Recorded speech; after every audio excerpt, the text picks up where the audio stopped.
Hi, everyone. I'm Justin Moresco, and on behalf of the Applied Technology Council, I'd like to welcome you to this webinar on basic wind engineering for low-rise buildings. This webinar is made possible with funding from the ATC Endowment Fund. The purpose of the ATC Endowment Fund is to support efforts of critical importance to structural engineering design practice, research, and education. And you can find out more information about the ATC Endowment Fund on our website. If you haven't already, you can download the handouts from the handouts pod on the GoToWebinar control panel. We know that many of you are interested in receiving professional development hours for your participation today. Registrants who would like a PDH certificate must pay $25 through the ATC online store by today and must attend the full duration of the webinar. We're charging this nominal fee in order to cover some of the costs of hosting the webinar today. A link to the ATC online store will be provided to all registrants in an email distributed immediately following the webinar. For those of you who have already paid the $25 fee and who attend the entire webinar, a certificate documenting PDHs will be sent by email within 2 weeks. If at any time during the webinar you have questions, please type them in the questions pod in the GoToWebinar control panel. We're planning to have 3 live Q&A sessions during the webinar. We're going to try to answer all submitted questions, but if there are any that we can't get to because of time constraints, we'll provide written responses to them after the webinar. So let me tell you about your presenter today. His name is Bill Colborn, a structural engineering consultant and recognized national expert in wind and flood mitigation. Bill has been involved in natural hazards damage assessments for more than 25 years. He actively participates on ASCE engineering standards committees, regularly delivers webinars and seminars on wind and flood design topics, and was a co-author of ATC Design Guide 2, which is the basis for today's webinar. I'd now like to turn the webinar over to Bill. Bill, please go ahead. Okay, Justin, thank you very much. Appreciate it. And don't forget, there we go. Got your webcam on. Excellent. All right, thanks a lot.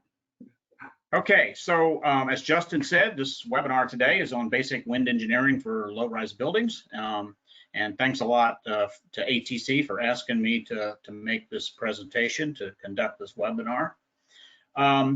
One repeated housekeeping thing that Justin just mentioned, but it relates to questions and the submittal of them. So I do encourage questions. I think with an audience the size we have, we could see quite a few. So if at any time you have a question, please submit it in the chat box, and ATC, Justin, will handle the delivery of them to me, if you will. So again, welcome to this webinar. I appreciate the opportunity to talk about this topic. So let's take a look at our agenda. And as Justin just said, the basis for today's webinar is ATC's Design Guide 2. I'll cover a little bit about what's in Design Guide 2 in a minute, but that is the basis for today. And it's one of the primary references that we'll be using throughout. I want to talk about a background on wind engineering and how some of the basic generalized provisions are included in both the design guide and in ASCE 7. We have a large wind load standard as part of ASCE 7, and the last revision to that standard was ASCE 716.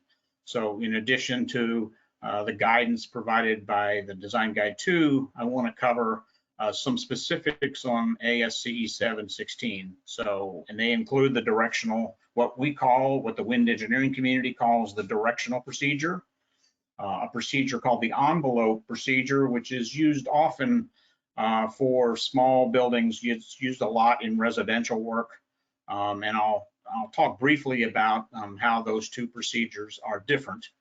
And then we'll talk about some other wind design conditions that are covered in ASCE 716, but not in any real depth. There's a lot of meat here, if you will. There's a lot of topic to cover in wind engineering, and I'm going to do the best I can to cover it in a thorough manner, but do it in 90 minutes. So the scope of ATC's Design Guide 2 was that it met and followed the provisions that were provided in ASCE 705. So there have been several revisions since 705.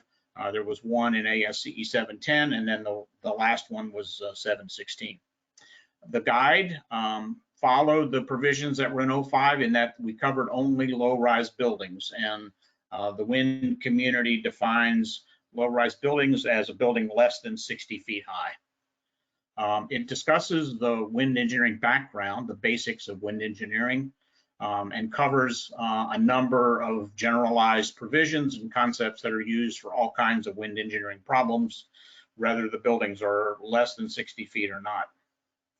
And then one of the, I thought, important additions to the guide was that we created an example problem that looked at various wind pressure determination methods and compared the results of those methods, which was intended to illustrate how you apply the wind load equations that are in ASCE 7 to a real problem. Now, I have to tell you, and you'll see an example of this later, that real problem is a pretty simple problem. It's a simple one-story metal type building, but hopefully it will illustrate, a number of important concepts in wind engineering. So let's get started with some background. I obviously have no idea what everybody's background is in this topic. I know we have hundreds of people that have signed up, so the breadth of experience can be pretty far ranging.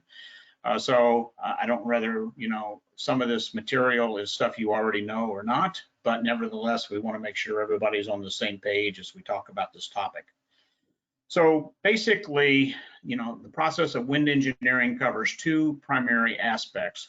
One is the atmosphere, which is caused by the hazard, the wind hazard, and the other is the aerodynamic effect, which is caused by the structure being attached to the ground.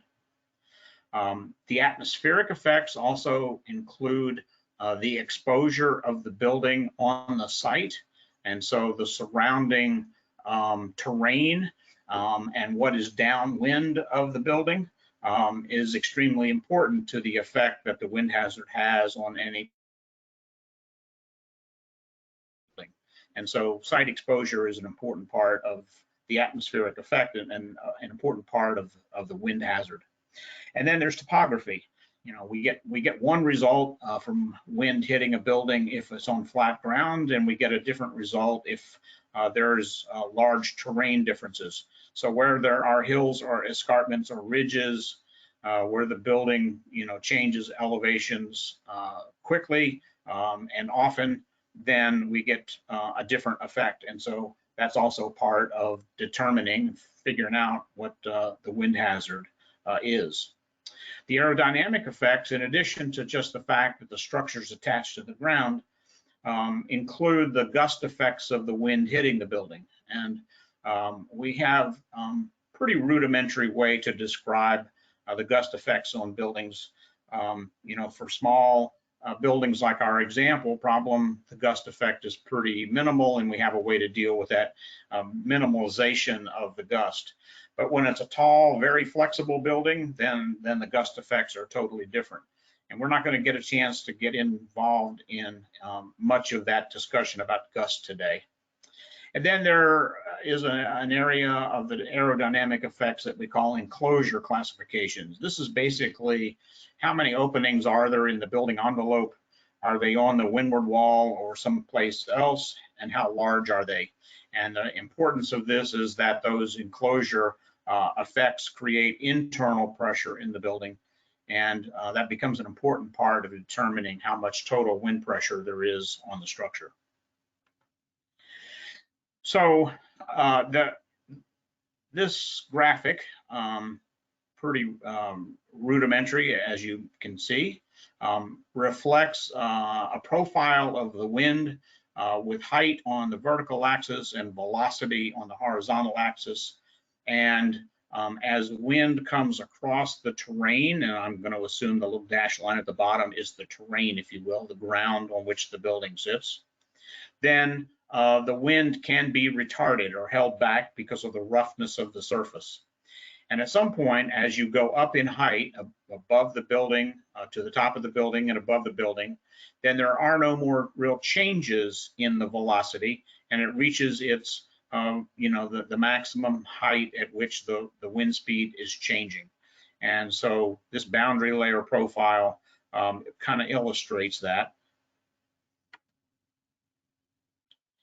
The Earth creates a horizontal drag force on the atmosphere, so it retards its flow. So the flow reduction across the terrain is affected by two primary things. One's the height. So the closer you are to the ground, it means more friction. And the relationship between the velocity and the flow and the height is an exponential function. And then there's the roughness. So the rougher the terrain, it means more friction. More friction means the flow is retarded more, and it reduces the velocity and therefore the pressure. So again, the site and the exposure that a building is on has a huge effect on what the wind speed and the velocity pressure are on the building. We have what we call exposure categories in ASCE 7, and we have 3 of them. B is the default category, meaning if it's not C and D, then it is B. And we call it urban or suburban. And there's probably, well, the slide says 60 to 80% of all buildings are in this category, but it's a large number of buildings are usually exposure B. And then there's an exposure C category. I think of this as mostly like airport terrain, and we have some pictures of these categories here in a second. And then there's open water, which includes the hurricane-prone coastline. So we have these 3 exposure categories. For those who are new to this topic, you might wonder why there's not an exposure A, and there used to be. It used to be an urban center, so a big city, New York City, Chicago, Miami, places where there are lots of buildings and lots of big, tall buildings. And it was determined a number of years ago that it was really hard to apply the provisions of ASCE 7 to that kind of urban wind atmosphere. A user, a practitioner was much better off just getting a wind tunnel study done, because the provisions and the coefficients that we have for study of those kind of buildings is just really not adequate for that kind of turbulence that you see in downtown areas. So we have 3 exposure categories that we deal with in ASCE 7. This graphic illustrates the differences where the boundary layer profile sort of stops for exposures D, C, and B. And so when we have exposure D, then we get the wind reaching its velocity profile height much quicker, because there's very little to retard the flow. And in our ASCE 7 coefficients, that's about 700 feet. Exposure C, that airport, open field kind of exposure, farmland kind of exposure, it's up to 900 feet, because there's a little more to retard the flow in exposure C than there is in D. And then we have exposure B, this urban suburban area where there are lots of buildings. There's also lots of vegetation, tall trees, etc. So there's more surface roughness, if you will, retards the flow more, and we're up to 1,200 feet before we see sort of the tail end of that velocity profile, where the velocity is not changing with height. Our wind speeds that we show on maps that I'm going to show you in a minute are based on several metrics, and it's important to know and understand these metrics, because they have to really be the same every time you do a wind analysis and conduct wind pressure calculations. You want to make sure that the wind speeds are all taken with the same metrics. Otherwise, you get funky answers with wind pressures. So all of the maps that we have in ASCE 7, and I'll show you in a second, are based on a 3-second peak gust. So we are measuring what we think is the very smallest measurement of time where wind speeds change. And the gustiness in this wind is one of the things that causes so much damage to buildings. Wind goes up, wind goes down, wind goes up higher, comes back down a little bit, and it's fluctuating very, very quickly. And so it can fatigue certainly small metal parts like flashings and gutters and that kind of stuff pretty quickly with a 3-second peak gust. The speeds are all taken at 33 feet or 10 meters above the ground. And most anemometers these days that measure wind speeds have a 33-foot height, but you could have measurements from a different anemometer taken for some private reasons or on a private property where that anemometer is something different than 33 feet. So again, you need to make sure that the wind height is at 33 feet. And then they're all taken at exposure C, this airport exposure. The wind maps are illustrating mean recurrence intervals, and I'm going to talk about that in a minute. And those mean recurrence intervals are what is used to develop the various maps. Most of the data on the maps is taken from historical weather, from weather stations across the United States. And I think I can illustrate that a little bit when we take a look at a map. But most of the data used, certainly in the center of the country, is historical.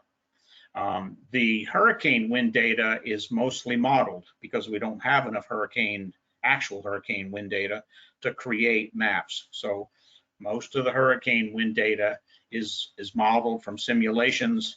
And the last time I looked at this, something like 100,000 simulations have been used to create the wind speed isotachs or wind speed lines used along the hurricane-prone coastline. Some of the wind data from actual hurricanes is collected by mobile anemometers. There are a number of universities around the Southeast anyway, in Alabama and Florida and South Carolina and Texas that have mobile anemometers that they deploy prior to a hurricane to see if they can't collect real wind data from a real event. So as I mentioned, the maps are based on return periods, and I called that a mean recurrence interval earlier.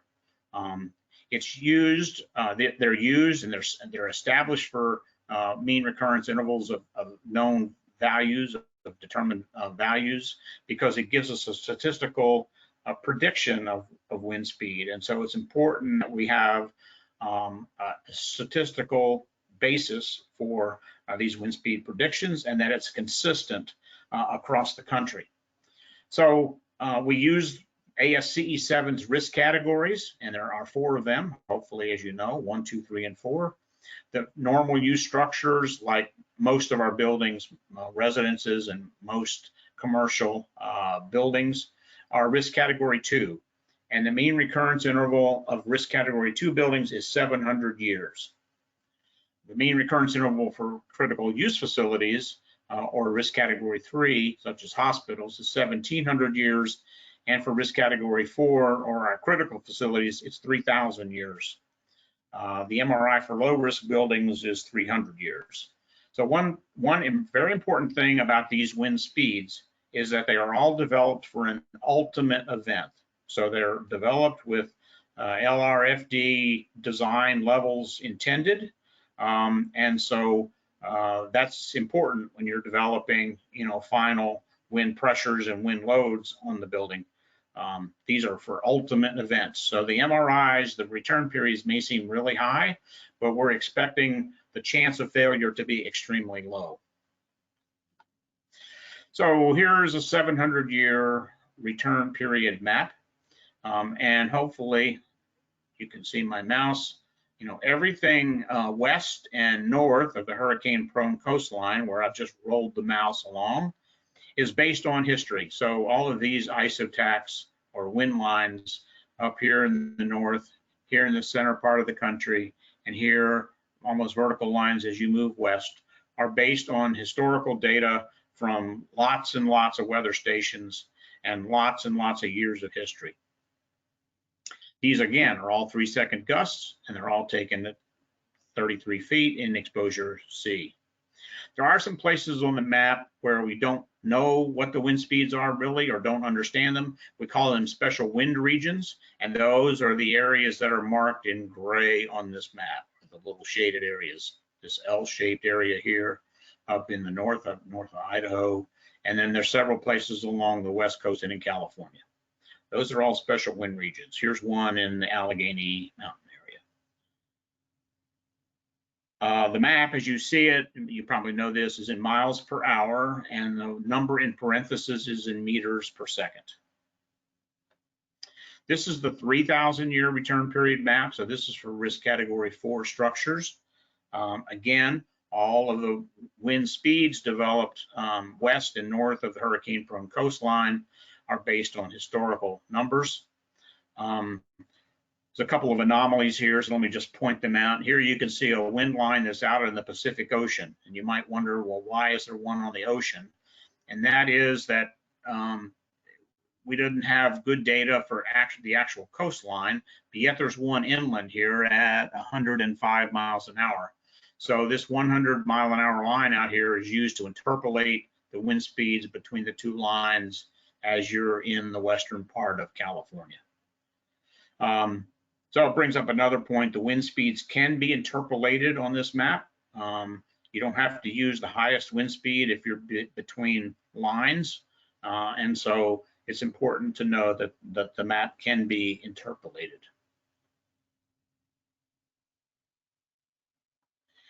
And then there are maps in ASCE 716 that cover Hawaii. The Hawaii maps are done a little differently. For those of you who know, the terrain in Hawaii can be pretty rugged. Lots of high mountains, lots of steep valleys, lots of ridges. And so the wind speed maps in Hawaii also cover topography. So rather than adding a separate topographic factor to the wind speeds in Hawaii, they're already built into the maps. And so you'll see this in a few slides when we start talking about how we develop velocity pressures. But you'll see that there is a factor for topography. In Hawaii, that factor would be 1 because it's already built into the maps. So it does bring up a point about local jurisdictions and the local use of maps. You'll just want to make sure wherever you're practicing that you understand, what the local jurisdiction is using for a wind speed and how it's been developed, if there have been any modifications to it, etc.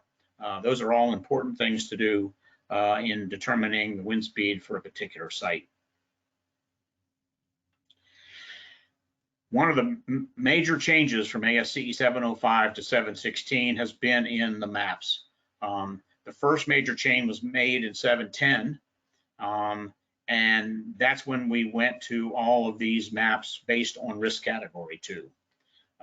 In 716, we added a risk category 4 map because in 710, we only had one map that covered both risk categories 3 and 4. So now there are 4 maps, one for 1, 2, 3, and 4. The map contours all represent ultimate strength design levels on all the maps. And what that means is that it reduced the load factor that was used in wind in ASCE 705 in load combinations from 1.6 to 1.0 for strength design. So, it reduces the load factor significantly because now that load factor is built into the wind speed contour. There had also been a multiplier on importance factors, I, and that was dropped because, again, it was a reflection of a higher risk category structure, and that is now also built into the wind speed contours. It makes the risk basis for all wind speeds the same for each of the risk categories, and that was not true prior to ASCE 710. We actually had wind speeds of different risks across the country because we had not really worked on trying to make sure the risk basis was the same. And it makes the wind design similar to seismic design in that the hazard levels represent ultimate strength. The result in higher wind pressure, it does result in higher wind pressures, but because the load combination reductions intended to yield similar loads on frames and components. So the intent was that the actual pressures we use for design using an ultimate strength map should not be much different, if at any different, than the wind pressures we got when we used allowable stress design maps and had to multiply the loads by a 1.6 load factor. So we have an opportunity here to interact with each other a little bit with a quiz. So what I'm going to do is read the questions and the responses, and Justin's going to manage the poll. And we'll take each of these questions separately. So the first question is, all of the wind speed map contours are based on A, history, B, computer models, 3, risk categories in ASCE 7, or none of the above. And notice that the question is, all of the wind speed map contours are based on these. So we'll just give it a couple more seconds before we close the poll. All right, and let me share the results.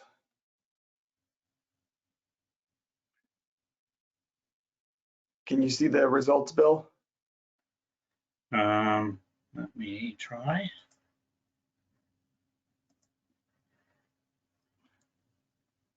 If not, I can read them for you.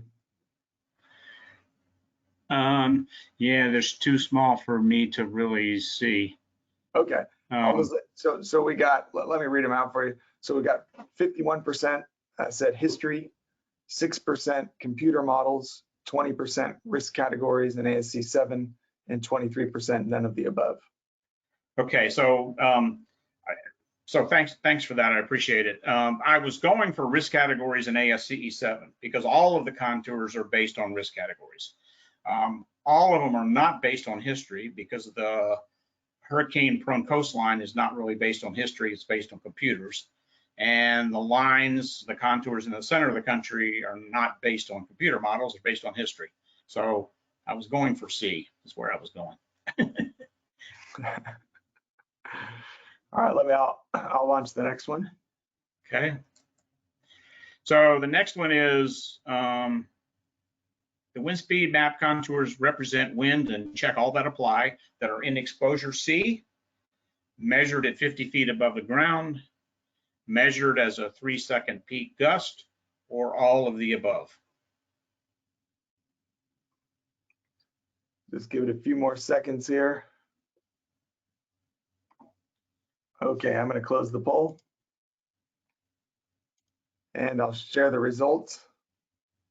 So the answers are about 45% said in exposure C, 2% measured at 50 feet above ground, 70% measured at a 3-second peak gust, and 24% said all of the above.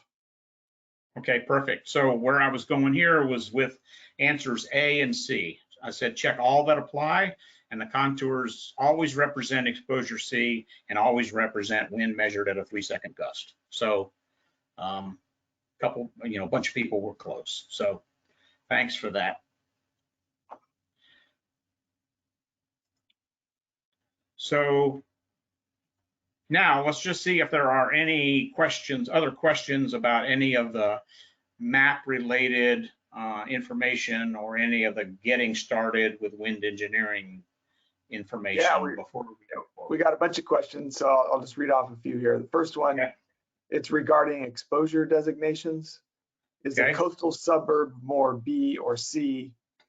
The person said that using the commentary procedure is quite time consuming. I've seen colleagues making all B, even though it's about 200 yards from the coast. I've seen colleagues using primarily C. What is your recommendation on exposure B versus C? Yeah, so my recommendation is to unfortunately do the hard work of reading the commentary and figuring it out. And we're gonna cover that in a little more detail because I think there's some guidance now in ASCE 7.16 that does help. But and the guidance is mostly a reflection of how much open territory is there in what's an exposure B condition to warrant an exposure C condition, and that question is an important one and does take some time to try to figure out. The most conservative thing to do is assume it's exposure C because the pressures will be higher. But of course, sometimes that means that you're having to design more hurricane clips or stronger connections or larger members or whatever else the result might be. So it's a long answer. Hang in there with me until we get to a little more discussion about exposure here in a little bit. Maybe that'll help. Are recurrence intervals being reevaluated for climate change? Not for ASCE 722, they are not. I think what would happen, well, this is a guess, this is a practitioner's guess. My guess would be that we would not likely change the recurrence intervals. If we were to do anything, we might change the wind speeds associated with the recurrence intervals. So, but that's not happening for ASCE 722. Tornado wind speeds are being added for ASCE 722. So from that standpoint, a different wind environment is going to be included in a future edition. Is there this is all just time for this third question here for now, for this Q&A session. Is there a publicly available source for design wind speeds in special wind regions? Oh, it's a great question. So it depends on where the special wind region is. There are several, maybe many, structural engineering organizations that have done work in their communities or states to try to fill that information gap. And the information gap is pretty complete in Colorado. That structural engineering organization or organizations and local meteorologists and engineering consulting firms have done a lot of work in Colorado to try to close that gap. Because I think the Front Range of the Rockies is one of those areas where there is, where there are special wind regions. There are some areas in California that have worked pretty hard to fill some of the gaps in that area. And there are organizations in Oregon and Washington that have tried to do the same along those two coastlines where there are special wind regions. I don't know of any work done in the Appalachians Mountains. That doesn't mean there isn't some, I just haven't come across it. So it definitely depends on where you're building, what the site is, what the site of interest is, and whether you can find information or not. At the very least, I would use as much recorded wind history from the closest weather station you can find to see if you can't get an idea about what the wind speed ought to be. Okay, I'm going to sign off now. I'll come back. Okay. Shortly. Okay, great. Thank you. Okay, let's keep moving forward. So now let's talk about some aerodynamic effects. I call the aerodynamic effects mostly shape factors because these represent what the building looks like. And the shape of the building has a huge impact on, what the wind will do to a particular building. ASCE 7 calls them external pressure coefficients. So they're titled Cs of Ps. And there are specific parameters for each surface of the building that indicates the relative magnitude of the pressure on the surface due to the wind. And we'll look at some examples here shortly. Those coefficients come with a positive or negative sign because that indicates whether it's positive or negative pressure. And the shape factors have all been determined experimentally in a wind tunnel, and most of them quite a while ago. So there's not been a ton of new work done on external pressure coefficients used in ASCE 7. There are several flow assumptions, airflow assumptions that are important. As the flow nears a surface, then friction causes the velocity to slow down, to decrease. But the volume of air and the velocity times the velocity of air is a constant. So as the flow is compressed, then the velocity increases. While the total pressure along any streamline of wind is constant. So we assume a steady flow most of the time for wind engineering, and we assume that air is an incompressible fluid. So here are a couple of building illustrations about what happens with wind as it goes over and around the building. And here, obviously, wind is going over a building, a small gable-shaped building. There's a stagnation point at which the pressure is zero pretty much on the front wall of the building. And then there's a separation point right where the wall and the roof intersect. You see that's called a separation point right here. And then as wind goes over the roof, it starts to cause suction pressure along the windward front of the building, the windward roof of the building here, and a lot more suction pressure over the leadward side of the roof back here.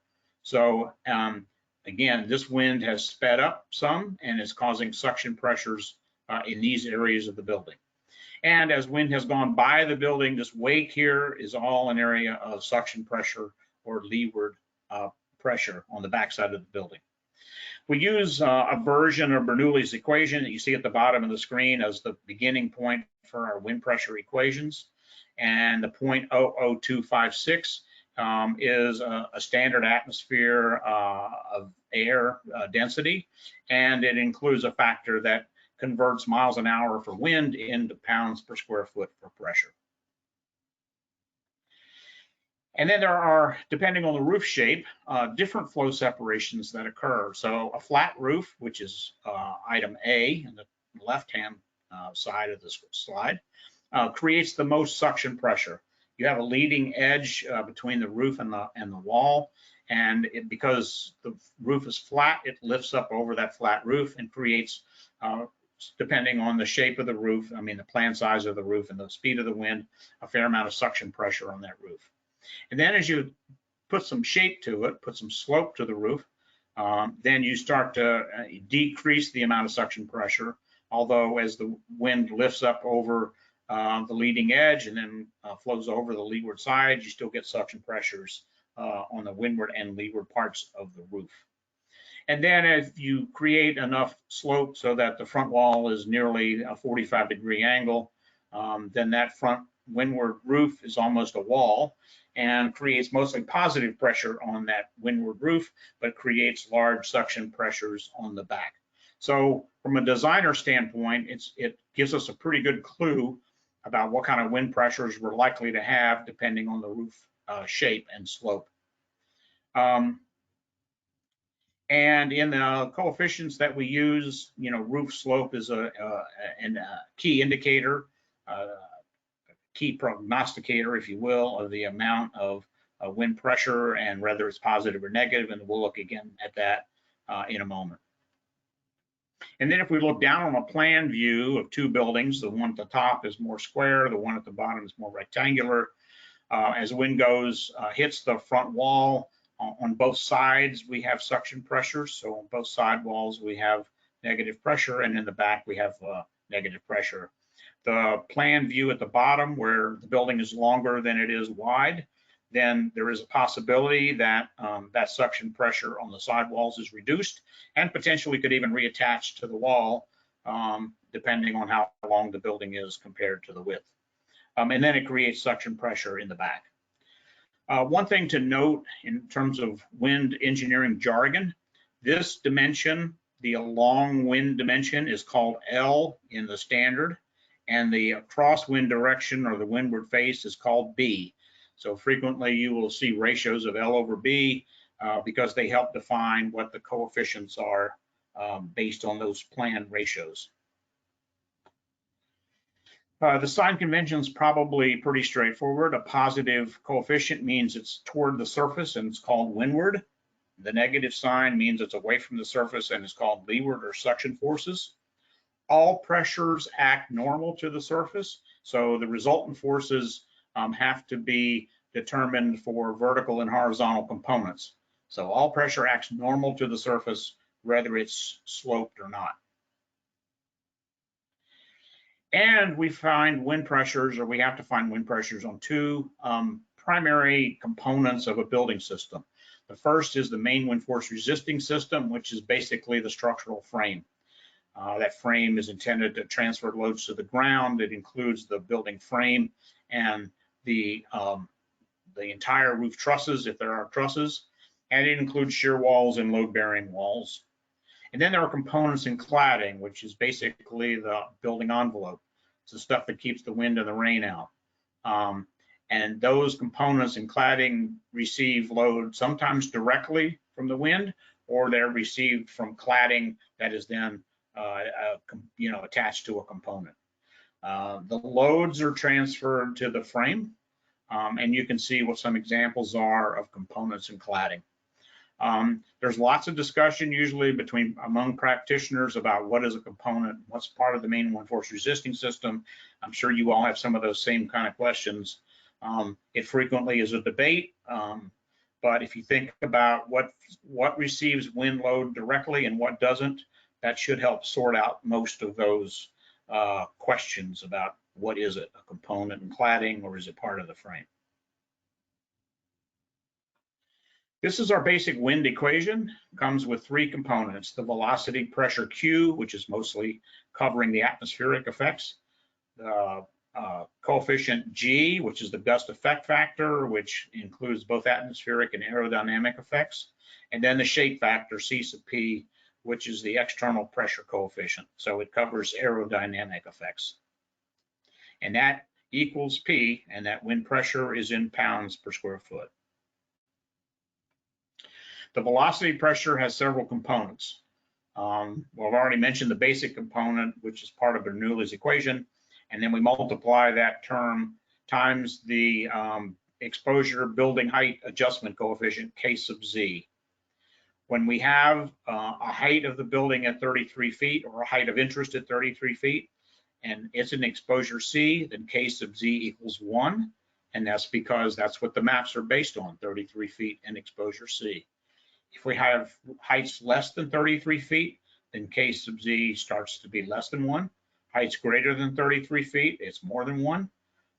K sub Z for exposure B is less than exposure C, and K sub D is greater than exposure C. So it's important, as was mentioned in a question that was asked earlier, what exposure you should select. All the coefficients are listed in a table. And then there's a calculation, there's a formula for how to determine a coefficient if you'd rather set up a spreadsheet or do it, electronically. And that formula is in that table 26.10-1 as well. These numbers, by the way, that I refer to a table or a section are all ASCE 716 references.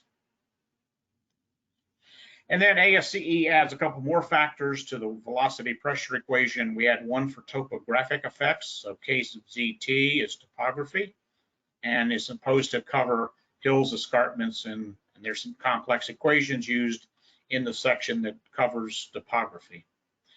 There's a directionality factor, 0.85, usually for most building structures, that reflects the fact that the highest wind speeds are not going to always occur in the most vulnerable location on the building, and so we reduce the pressures by 15%, if you will, for the fact that the probability of the highest speed on the worst shape is not going to occur. And then there's a new elevation factor added in 716 that adjusts site elevations that are located at places other than mean sea level. So then the the pressure equation for wind then incorporates both external and internal pressure. So you follow the mouse here. This is the external pressure part. This is the internal pressure part. So basically we're subtracting what we think the internal pressure is from the external pressure to get a net pressure used for design. Q sub I in the equation is usually taken at the mean roof height H, and the mean roof height H is the half the distance between the eave and the ridge. So it's the midpoint of the height between eave and ridge. The gust factor is G, the external pressure coefficient is C sub P, and GC sub PI is the internal pressure coefficient. And the use of this equation is called the directional procedure. I want to make one point about this while I'm thinking about it.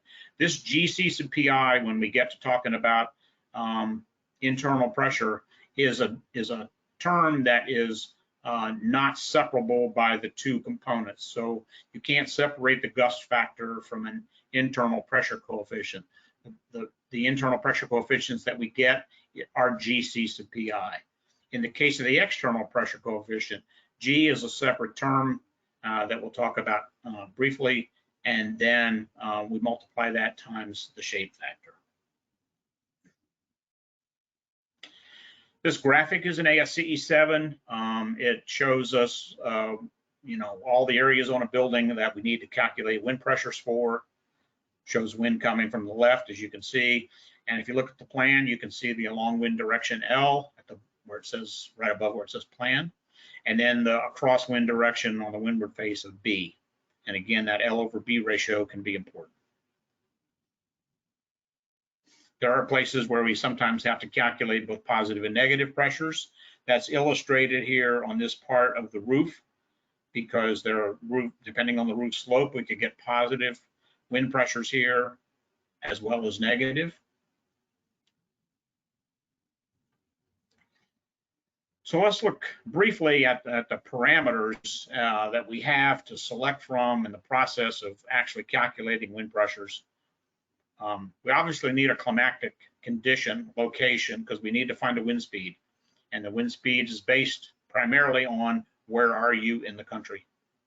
Then we need to find the exposure coefficient K sub Z, the topographic coefficient K sub ZT, the enclosure internal pressure coefficient GC sub PI, and the geometry of the shape factor C sub P. The parameters that are constant for a building, I'm not going to read all these because you can read what they are, but they don't change for a building based on a location on the building or some other parameter that's important like topography. So these parameters are constant for any building that you would design. They can be different from building to building, but they are constant for all the wind work, pressure calculations that you do for any particular building. The parameters that do vary with building surfaces are, of course, what you find and require for shape factors for the frame, and what you have as an external pressure coefficient for components and cladding.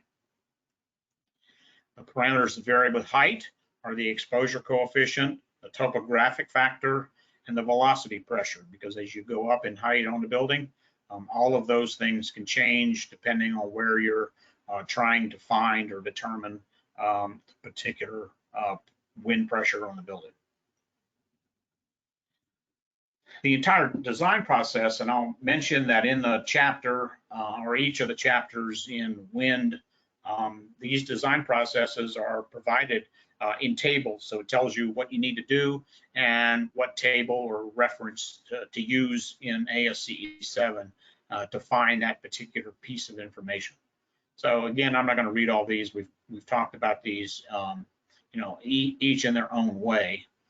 But this is basically the design process, and it almost always starts with what's the wind speed, and then always ends with what are the pressures that you determine from all of these various coefficients.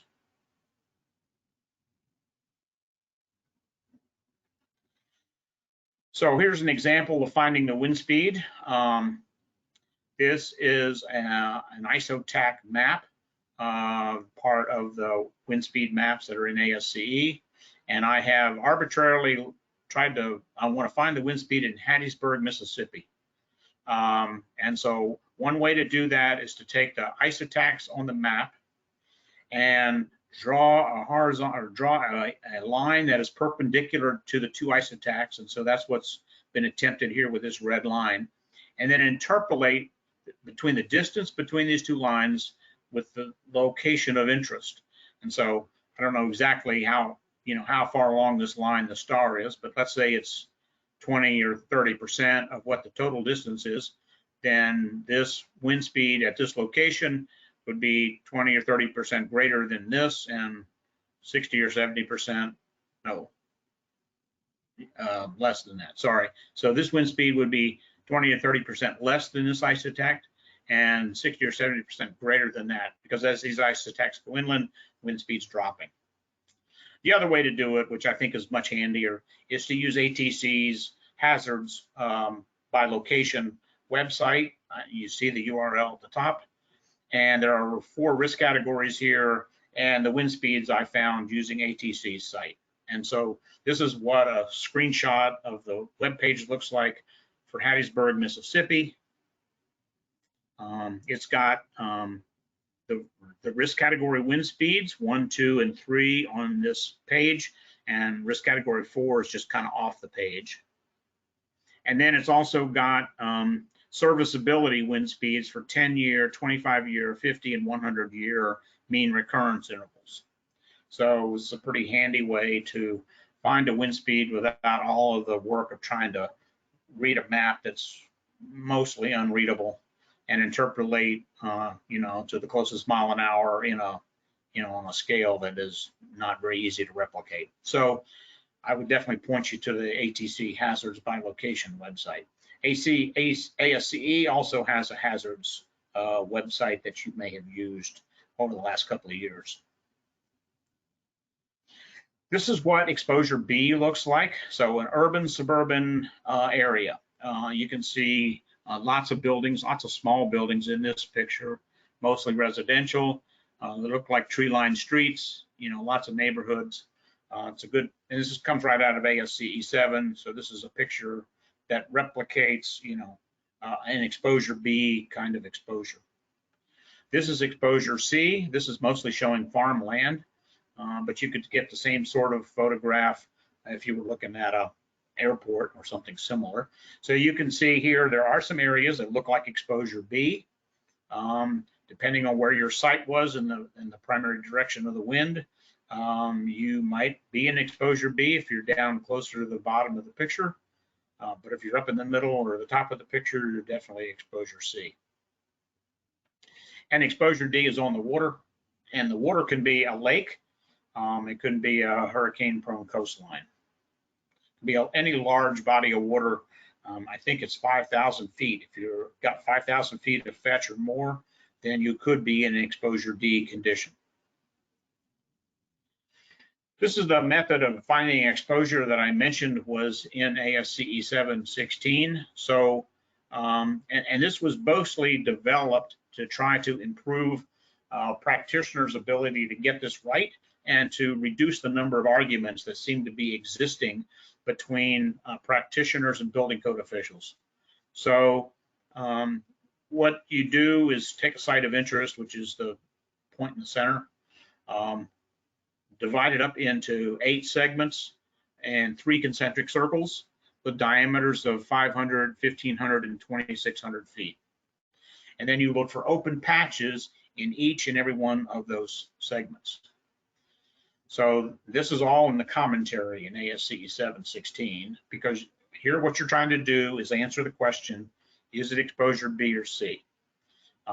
Open patches in any sector large enough to disqualify the use of B requires the use of C. And so in each of those diameters, 500, 1,500, and 2,600 feet, you have patch sizes of either length or width that are large enough to disqualify the use of B and require the use of C. And this, again, just comes from the commentary.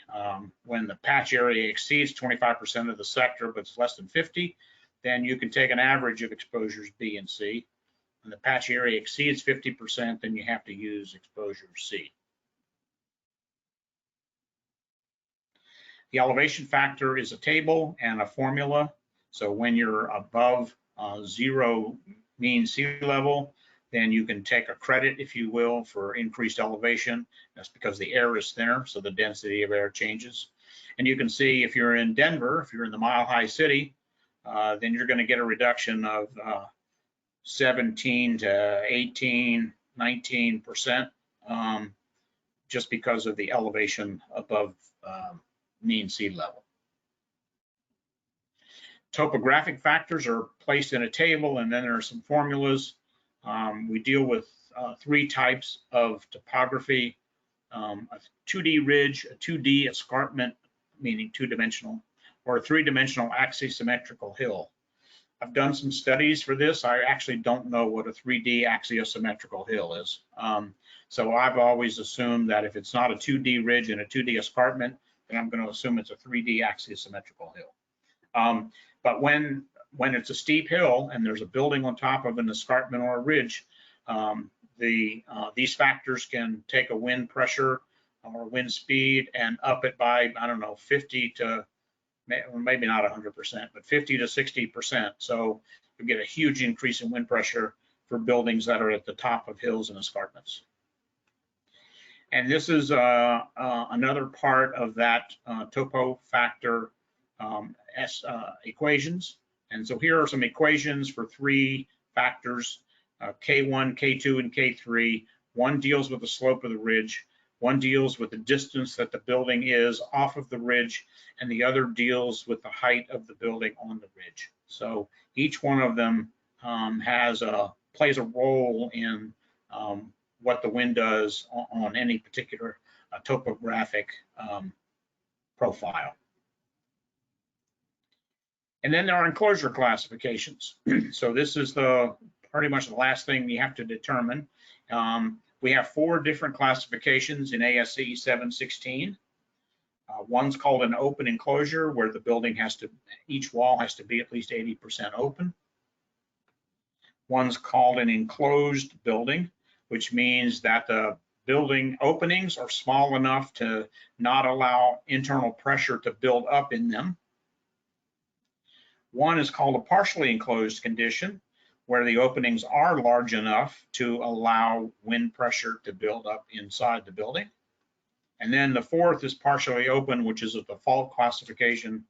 If the building doesn't comply with any of the other 3 conditions, then it's a partially open enclosure.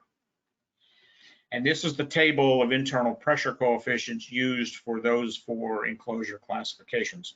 I'll just note that the partially enclosed condition has a GC to PI factor of 3 times what it is for an enclosure. So if a building is classified as a partially enclosed condition, then the amount of internal pressure in that building will have a substantial impact on the wind design. So here is the second quiz, although it's got 2 questions in it as well. And I'll give Justin time to open up a poll. But the first question is, the wind flowing around a building causing a vortex on side and back walls is called leeward pressure, windward pressure, or torsional pressure? And I've got that launched, Bill, so let's just give it a couple more seconds. Sure. All right, I think I'll close the poll. So we had about 75% responding with leeward pressure, 8% windward pressure, and 17% torsional pressure. Leeward pressure is the right answer. So everybody wins a lollipop. And then the second question is, wind parameters that vary with building height are: A is KD, KZ, or KE, B is KE, KZT, or KZ, and C is KZ, KZT, or QZ. Wind parameters that vary with building height. All right, I will close in a second. We had about 16% responding to the first, 23% to the second, and 60% to the third. Yeah, so the right answer is the third. That was covered specifically in the slide, but with all these slides, I know that's hard to figure out sometimes. It's all buried in the weeds. So, all right, good job. Thank you. And we got a whole lot of questions. All right, let's do them. Can you please expand on when a roof truss is considered components and cladding versus main wind force resisting system? Sure. So, and if you ask 20 practitioners this question, you might get at least 10 different answers. So, but this is my answer. I consider a roof truss to be part of the main wind force resisting system when you are looking at the entire truss. And so the connections between the wall and the truss, the overturning or uplift on a truss against the wall would be part of the main wind force resisting system. But when you look at components of the trusses, you know, the cords tied to each other, maybe even the bottom cord that's supporting a ceiling, then those are all components. And so you would break apart the truss and look at the connections between each of those panel points, and those would be considered parts of components and cladding. What is your recommendation on serviceability considerations? Should we use 100% of wind load? Well, I think it depends on what the serviceability question is. So let me give you an example of a complicated serviceability question, and that's one of a building in motion. You know, the amount of movement that a building experiences due to wind is really not covered anywhere in the code because we don't really have a deflection criteria for wind like there is in seismic. There's no P delta effect used for tall building wind design. And so there's actually been a book written, published by ASCE on the serviceability question of buildings in motion. And so I would point you to some document like that to actually get a better answer on that. There are other serviceability questions though, like wind on handrails of condos, high-rise buildings particularly. And some of that depends on what is the material used in the handrail. Is it glass, or is it polyethylene, or are they just metal balusters and handrails and stuff? So I think some of that depends on what the use of the particular item is. But the general answer is I would not necessarily just index to use the highest wind that you have, because then it's not really serviceability. Then you're designing it like it's a life safety kind of issue using LRFD design. So I think, obviously you have to use some judgment there about what seems to make the most sense in conversation with not only the building owner and what they think, how they think they're going to use the building, but potentially with a building official. Last question for you. Is there guidance on wind pressure zone application for buildings with curved, rounded corners? There are, so there is a table of building coefficients, external pressure coefficients in the standard for domed roofs. So from that standpoint, the answer is yes.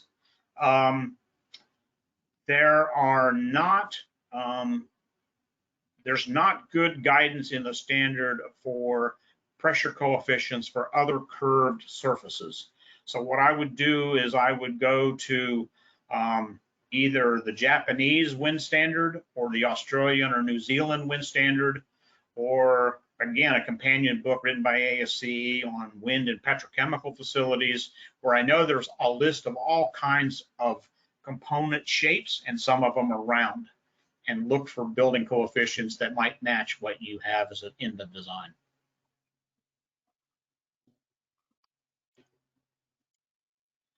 Is that it, Justin? That's it, yeah, for now. All right, great, yeah, thanks. Okay, so let's move to the example problem real quickly. I'm going to be in and out of this example problem as now we talk about some other things. So what's in the ATC design guide is this building that's 120 feet long and 48 feet wide. It's got an off-center ridge, and you can see the columns and the column lines and the girders and so forth. And in elevation, one elevation shows you the 120-foot long length, and it shows you 4 12-foot by 10-foot openings. And then the cross section at the end shows you the off-center ridge, the roof slopes, and the eave heights of 15 and 20 feet. And then 2 openings, at least in this one end, a large, what would seem like a big door opening, and another a personnel door opening. So one thing that is that was done in this example is to use those opening sizes to determine what we think the building classification ought to be. So here's a list of the surfaces, south, north, east, and west in the roof, and then the surface areas that are important to us in the determination of the classification. And AO is the openings in the wall that you're interested in. AOI are the openings in all the other walls. AG is the gross area of the wall of interest. AGI is the gross area of all the other walls and surfaces of interest. And then the ratios of those numbers are important in determining whether the building meets certain classifications. So all the potential conditions are listed here, and the requirement that needs to be met. And there are multiple conditions that are not met.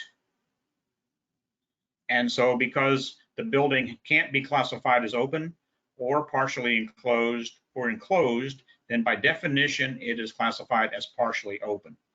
I wish I had time to go into more detail here, but I'm going to leave it to you all to look at the slides and see if you think I did the math right and ask whatever questions you might have about this. But in this case, the building's classified as partially open, and therefore the internal pressure coefficient is plus or minus 0.18. Then we determine the mean roof height. In this case, it could be done any of three ways. You could do it on the left side, which is again the height, the median height or the average height between the eave and the ridge. Or you could do it on the right side, which you can see there's, you get two different answers. Or you could do it for the center of gravity, for argument's sake. And I'm pretty sure I picked the highest one here because there's no reason to argue about, mean roof height of a 2-foot difference or something. So, and then you have to find the K sub Z value. And again, you can interpolate K sub Z. We have a mean roof height of 23.8 feet, and K sub Z is 0.93. And then this is the table for coefficients for walls for the main wind force resisting system. Again, we need an L over B ratio. And there are two different ratios because it depends on whether you have wind transverse to the building or longitudinal to the building. So we have two L over B ratios of 0.4 and 2.5. And you go into the table with L over B, and then you determine the external pressure coefficient for each of those cases.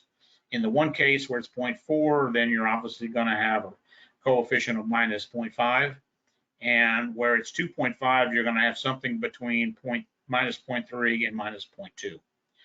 Excuse me. And then for roofs, let me just pull all of these up here. So the first thing you have to do is interpolate what the roof slope is. So in our case, the roof slope is 22.6, which conveniently is almost right in the middle of 20 and 25 degrees. So in the first case for interpolation, but for the roof angle, you would just simply split the difference between those coefficients. Now notice in many cases, I'm looking at the table now as I'm saying this, many cases you have two values, one's not negative and one's positive. And so again, you could have positive pressure depending on which way the wind is going and the gustiness in the wind back and forth. And so you need to pick the worst or the controlling wind case here before you actually finish doing the design. And we have two directions we have to consider. One is normal to the ridge. And again, we have a case where the H over L, the mean roof height to the long wind direction, is almost about 0.5. So we would use the center row here. We'd be using these values that I'm circling here with my mouse. And the zeros here don't mean zero pressure. They just mean that's something you interpolate against. So in our case, with a 22.6 degree roof, we would interpolate between 0 and plus 0.2 if we were looking for a positive wind direction, and that coefficient would be plus 0.1. And then we look at normal to the ridge for theta that's less than 10 degrees, or parallel to the ridge for all of theta. So two primary directions, transverse and longitudinal. And then we have to look at the gust factor. We assume that rigid buildings have a natural frequency that's greater than 1, and when the natural frequency is greater than 1, then we consider the building rigid, and the gust factor is 0.85. Section 26.11 in the standard gives us a lot more information about gust factors. So we find the velocity pressure at 4 different heights. 15 and 20 feet are the eave heights. 23.8 is the mean roof height. 27.6 is the ridge height. And we have a velocity in Hattiesburg, Mississippi for risk category 2 buildings of 131 miles an hour. And you see the variations in the velocity pressures. Not a lot, really, from one to the next. And then we determine wind pressures using this standard equation. Again, we're going to need both a gust factor and an external pressure coefficient here. And this is going to be one number. This is going to be the internal pressure coefficient.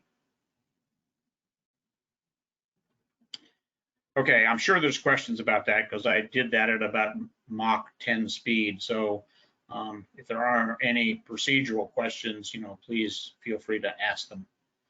But let's move for a second to component and cladding pressures because they're very important. You see the method that we use, and it's basically the same method used for determining external pressure pressures, except for one key ingredient, and that is component and cladding pressures are by their nature enveloped over a whole building, because that's the way the wind tunnel study's done that have determined what those coefficients are. So we use what we call an effective wind area to determine what the size of the effective area is for finding component and cladding pressures. We defined that effective wind area as the span length times a width, which you would automatically say, well, that's the, I'm drawing a blank on what it is, but it's, the transposed area that we would apply a load to, but the effective width does not need to be less than a third of the span length. So here are multiple examples of how you would use that. And what the standard allows us to do is to get an effective wind area that's as large as reasonable, because that helps us reduce pressures on components and cladding. And it's done because these components do a lot of load sharing back and forth. So it's not like we've made up something that gives us lower pressures. It's because, in fact, we see a lot of load sharing occurring between some of these large units, particularly long spans. So the span length times effective width is a tributary area. That was a word I was having trouble coming up with. Tributary areas for components that are greater than 700 square feet, you can treat as part of the main wind force resisting system. So again, it carries the load sharing concept pretty far to have components be treated as part of the main wind force resisting system for large areas. So very quickly, the way in which we find these external pressure coefficients, walls have a chart. The chart has, a vertical axis with coefficients and a horizontal axis with effective wind areas. And you'll note that the horizontal axis is a log graph. And so the effective wind areas are in large, numbers, 10 feet, 20 feet, 50 square feet, 100, 200, 500, 1,000. And there are the coefficients, that go along with the one for walls. There are two zones to be interested in or concerned about. One is the corner zone 5 and the other is the field zone 4. And then there are a lot of them for roofs. I just picked one because it matches the example of our building. These are for gable roofs with a theta of 20 to 27 degrees. There are 6 zones on this roof, and you can see, hopefully you can see the variations in the coefficients based on effective wind area. So one of the zones is very small. I think it's 4 square feet, and that coefficient is very high, minus 3.6 maybe. While the other coefficients where the effective wind area is 10 square feet are much lower, like 2.5 or thereabouts. So one of the changes in 716 was we added a lot of zones, and because of all the wind tunnel work that had been done on these zones, wind pressures went up significantly for gable and hip roofs in 716.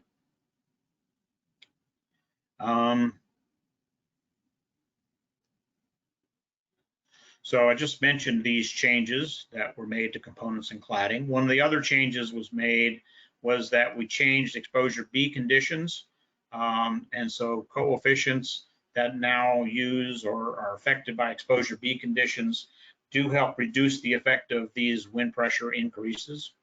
And the elevation factor helps reduce component and cladding pressures because of the reduction in velocity pressure. So there are some other changes that were made to help counterbalance some of the increases in component and cladding pressures.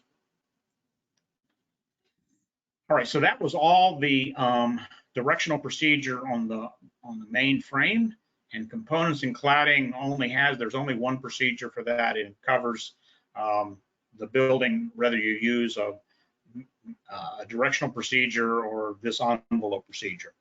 So the envelope procedure is used, again, in lots of small buildings, certainly residential or many times residential or commercial buildings.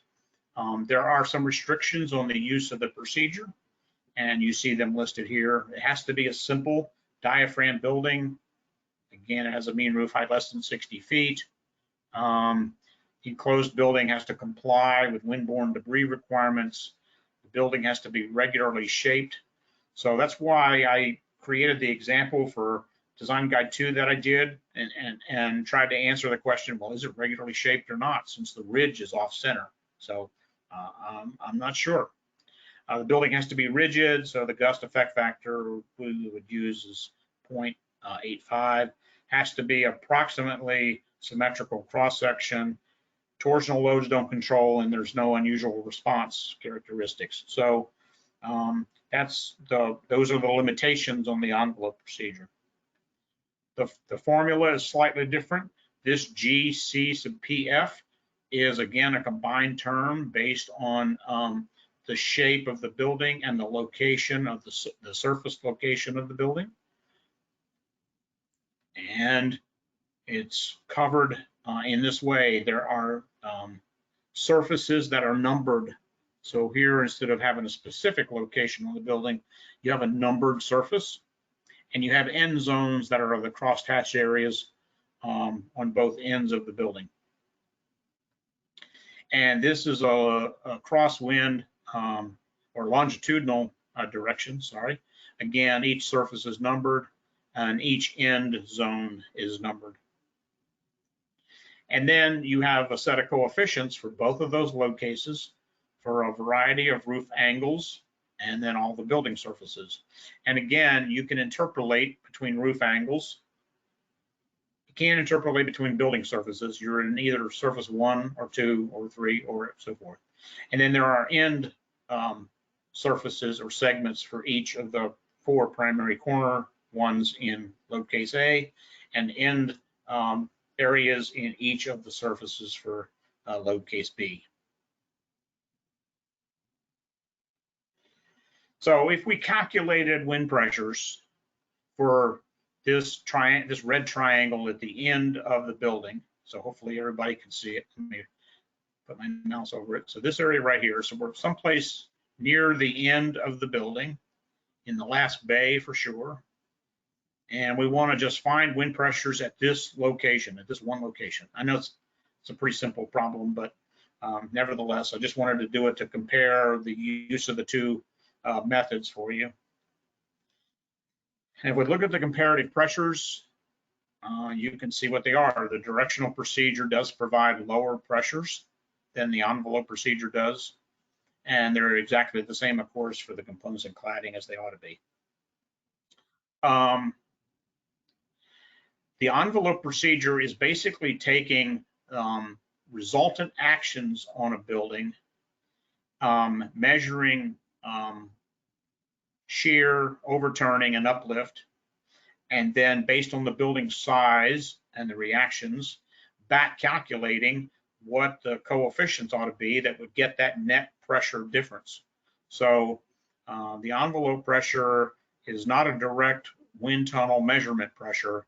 It's a calculated, what I call pseudo pressure method. But you'll notice in that method, you are getting higher pressures, both transverse and longitudinal for this one building in this one location. So one of the questions is likely to be, which one should I use? And I'm not going to tell you the answer to that, but I am going to say, I do think, and I think most people on the wind committee, not everybody, but I think most people on the wind committee would say, we think the directional procedure provides us with a much better representation of the way the building reacts. But having said that, I also said that we hadn't looked at coefficients in many years from wind tunnel studies. So I'm sure there's work to be done there. All right. So I'm about ready to wrap up. If you've got some questions, then this would be a great time to ask them, and hopefully we have enough time for most of them.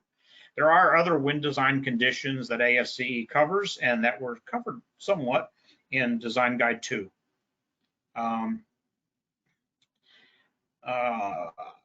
Canopies were added in ASCE 716, so you won't find much information in the Design Guide 2 on canopies. Roof-mounted solar panels were added in 716. Bins, tanks, and silos were added in 716. Elevated foundations were just now added in 722. So some of this material is newer than others, but we have a fair amount of coverage of various types of wind design conditions. So with that, I'm sure I hope there are some questions, Justin. There are a bunch of questions. So just, I don't think we'll get through all of them. So just a reminder to everyone that we'll provide written responses to all the questions we don't get to today, to all registrants after the webinar. So first question for you, Bill. How should the performance limit levels be defined and applied in the design of retrofits of structures due to wind and storm pressure? Do we have a standard for this? So ask the question again. I think I got it, but if you don't mind. Yeah, it's so related to the design of retrofits. So how should the performance limit levels be defined and applied? So for the first time in ever, really, we do have some performance-based design standards for wind that have been developed. There is a pre-standard that has been written and was used in the development of ASCE 716's or ASCE 722's standard material. And I think what I would do is, in terms of retrofit, I would get my hands on that performance standard and see if you can't match some performance metrics that are suggested there with the way in which you want an existing building to perform, and sort of work your way through that performance standard to get an answer. There's not a lot of clarity about how to do that in the practice. And unfortunately, there's not a lot of material around that tells you much. So I would get my hands on that performance standard as a starting point. I would also suggest that there are, FEMA has a number of documents on wind design, mostly put together after hurricane events, so high wind events, or hurricane and tornado events. And there are some performance suggestions in there about how to handle rebuilding or retrofit situations in there. I know that's an iffy answer, but I'm sorry, it's iffy because we don't have that accumulated anywhere in one spot. Have there been any problems with fatigue of fasteners on cladding components? Yes, and they come primarily in two forms. One is the fastener either snaps, well, three forms. The fastener either snaps, so the head pops off, or if the fastener is a weld or a screw, it pulls out of the hole in which it's been inserted, or the head shears off. So, or the fourth one is the cladding can pull over the fastener. So there are 4 failure modes that I've seen in the field after, certainly hurricanes, after high wind events. Most of those, I believe, have occurred because of insufficient wind design on the cladding in the first place. You know, this is a pretty new topic, really, and so, you know, if you have a building that was built 30 years ago or even 20 years ago, you know, the chances that somebody paid attention to all those details that long ago is pretty slim. So almost any of those failure modes can happen. So yeah, the answer is yes, we've seen those kind of failures. Would solar panels be considered components or cladding? Is there guidance for wind pressure on solar panels? So great question. So the way in which we've handled that in ASCE 716 for roof-mounted solar panels, the guidance is covering basically the attachment of the panels to the building. So it covers main wind force resisting system pressures primarily, because the manufacturing of the panel, which is all the components, is left up to the manufacturer. So in the ASCE 716, I don't think we got into much about the panel construction. It was more about the attachment of the panel to the building. Now, in 722, we're also going to handle or add solar panels that are ground mounted. And there are a fair number of those, as you know, and some of those ground mounted are actually used in parking structures, with light gauge roofs that have solar panels on the roofs. I'm not exactly sure how we're handling that, but I suspect it's going to be the same. It's going to be mostly focused on the frame and not the components, because again, the components are a manufactured piece. What kind of topography or other characteristics of the ground cause a special wind region on the wind speed maps? It seems like some mountain ranges are included while others are not. Yeah, I don't go back as far as the development of the special wind regions in ASCE 7's committee work. I've only been there since, I don't know, 2000 or something like that, so the last 20 years. But I think that based on what I hear in the committee, that many of those special wind regions were placed on the map because of some of anecdotal information that came from various locations around the country. We've been designing to the speeds in ASCE, and we don't think they're real. Or some local anemometer has measured wind speeds that are 30% higher than what's on the maps, or that kind of thing. And so that seems to be where some of it has developed. And in other cases, again, because there were engineers and or meteorologists that were interested and concerned about the actual speeds in some of those regions, they actually did some work on it to try to prove or disprove the fact that they needed some special attention. And those have been the ones that have gotten the special attention. Based on some work that I did in the Virgin Islands on topography, which is pretty varied, fair number of hills and escarpments and deep slopes, and mostly on open water around the perimeter. You can kind of tell where you think wind speed up is going to occur, and where we saw damage from events, and sure enough, that's where we saw damage from events, is those kind of places. So you can kind of spot it. Certainly in a small area like the Virgin Islands. A little tougher in large mountain ranges unless you're flying it with a chopper, or you've got some wind data that's been recorded at various sites, or you can somehow map damage from a wind event. I hope I answered that question. Let's see, maybe we got time for two more. What rough percentage of error do we get by ignoring wind friction on building surfaces? How reasonable is this assumption that wind only acts perpendicular to surfaces?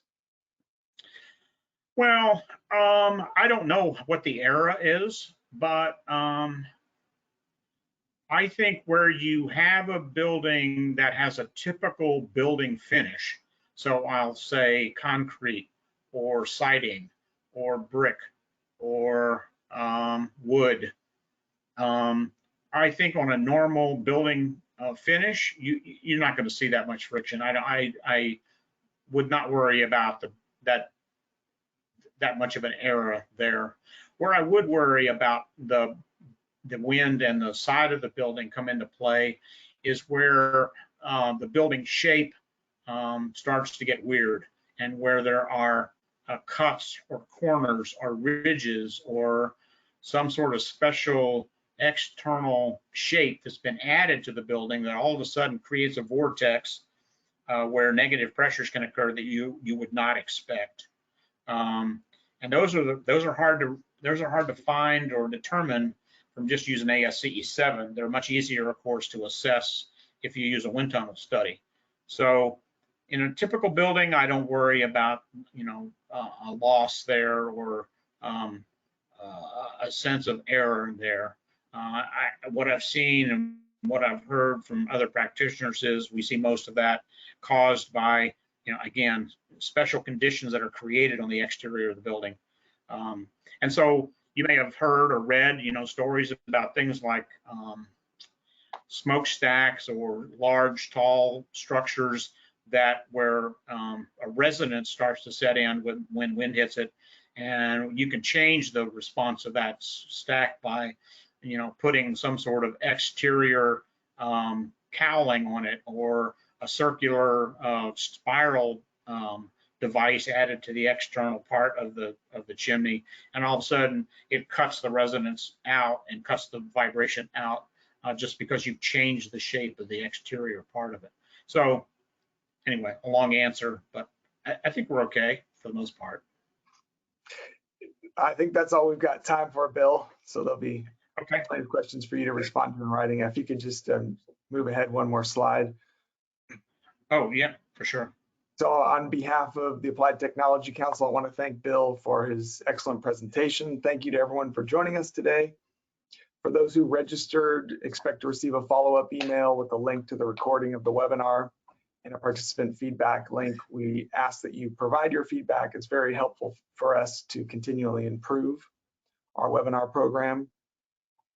A reminder that for those who attended the webinar and paid for a PDH certificate, you'll be receiving an email with that certificate within 2 weeks. If you registered for the webinar, you attended the full webinar and haven't paid for a PDH certificate but would like one, then use the link that will be provided in the email following the webinar to order that PDH certificate by the end of the day. I'd also like to briefly mention that ATC provides trainings for organizations on a variety of technical topics, such as building safety evaluations after earthquakes, windstorms, and floods, as documented in the ATC 20 and ATC 45 manuals. And for more information about our trainings, please visit the ATC website. This concludes the webinar today, brought to you by the Applied Technology Council. Have a great day, everyone.